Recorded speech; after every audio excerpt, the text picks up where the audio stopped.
หน่วยภาคคณะกวดกาภาครัฐแขวงหับไปยั่งยืนหน่วยภาคปลอดใสเข้มแข็งแด่นักเรียนปี 2025พิธีมอบหับไปยั่งยืนหน่วยภาคปลอดใสเข้มแข็งแด่นักเรียนของหน่วยภาคคณะกวดกาภาครัฐแขวงพงศาลีครั้งที่ 8 ประจำปี 2025ได้จัดขึ้นในตอนเช้าของวันที่ 7 กรกฎาคม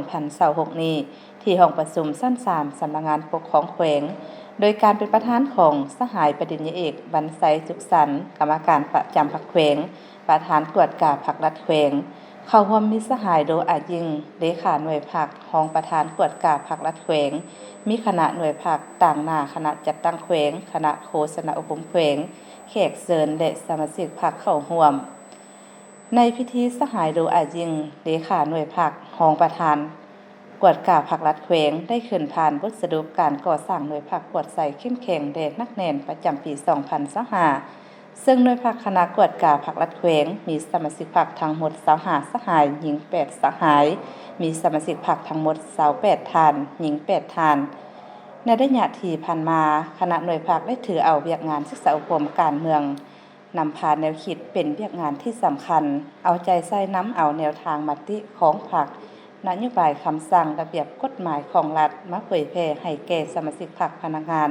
อยู่ในความรับผิดชอบของตนโดยยึดมั่น5หลักการ3ทิศนำของพรรคเอาใจใส่หันเอาแนวทางของพรรคหันเป็นแผนอันละเอียดของหน่วยพรรคโดยสอดคล้องกับหน้าที่วิสาสะเพาะพร้อมกันจัดตั้งปฏิบัติให้มีผลสำเร็จจากนั้นต่างหน้าคณะจัดตั้งแขวงก็ได้ขึ้นผ่านมติตกลงของคณะประจำพรรคแขวงฉบับเลขที่273/คพคลงวันที่26พฤษภาคม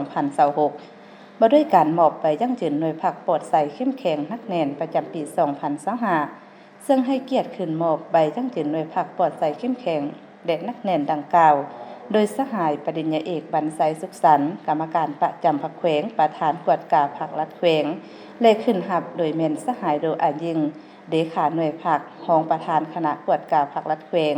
โอกาสนี้สหายปริญญาเอกบรรไซสุขสันต์กรรมการประจำพรรคแขวงประธานกวดกาภาครัฐแขวงได้เน้นหนักให้หน่วยภาคคณะกวดกาภาครัฐแขวงเอาใจใส่ศึกษาอบรมการเมืองแนวคิดให้มีความหนักแน่นปรับปรุงแบบแผนการนำพาแบบแผนการเฮ็ดเวียกเต้าโฮมความสามัคคีสอกฮู้หำเฮียน